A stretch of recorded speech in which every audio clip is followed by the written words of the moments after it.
Hi, ഓടത്തി കിച്ചണിലേക്ക് സ്വാഗതം. Spicy ആയിട്ടുള്ളൊരു കറിയാണിന്ന്. പച്ചമാങ്ങ കൊണ്ടാണ് ഈ വിഭവം ഉണ്ടാക്കുന്നത്. ഒരു മാങ്ങ എടുത്ത് വെച്ചിട്ടുണ്ട്. അധികം പുളിയില്ലാത്ത പച്ചമാങ്ങയാണ്. ഇത് ഒരേ വലിപ്പത്തിലുള്ള ചതുര കഷ്ണങ്ങളാക്കാം.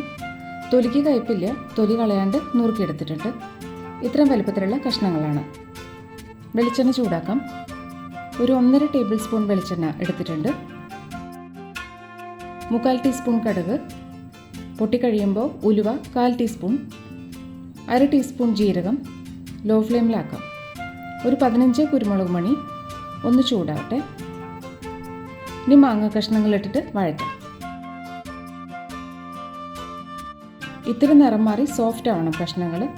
1.5 മിനിറ്റ് കൊണ്ട് ആയി കിട്ടും. ജീരകവും ഉലുവയും കുരുമുളകും കായും ഒക്കെ ചേർന്നുകൊണ്ട് നല്ല ഫ്ലേവറാണ് ഈ കറിക്ക്. പാകത്തിന് ഉപ്പ് കൂടി ചേർത്തിട്ട് ഒന്നും കൂടി ഇളക്കാം.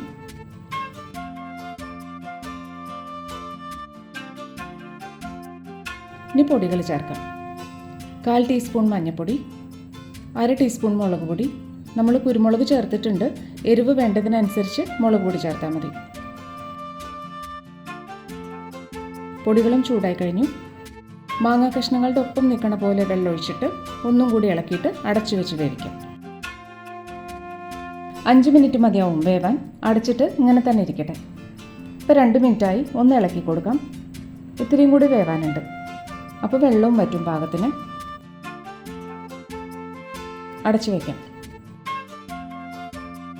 ഇപ്പോൾ ഇതാ വെള്ളമൊക്കെ ഇത്തിരി വറ്റിയിട്ടുണ്ട്. കഷ്ണങ്ങൾ വെന്തു. 1 ടേബിൾ സ്പൂൺ ശർക്കരപ്പൊടിയും കൂടി ചേർക്കാം. സ്പൈസസും ശർക്കരയും മാങ്ങാ കഷ്ണങ്ങളിലേക്ക് പിടിക്കുന്ന രീതിയിൽ കുറച്ച് നേരം കൂടി ആയാൽ മതി. ഇനി 1/4 ടീസ്പൂൺ കായപ്പൊടി ചേർത്തിട്ട് ഇളക്കി ഓഫ് ചെയ്യാം. ഇത്രയേ ഉള്ളൂ. എരിവും മധുരവും പുളിരസവും ഒക്കെയുള്ള മാങ്ങാക്കറി റെഡി ആയിട്ടുണ്ട്. ഉണ്ടാക്കി നോക്കുക. ഇഷ്ടമായ ഓടത്തി കിച്ചൺ ലൈക്കും ഷെയറും ചെയ്യുക. Thank you.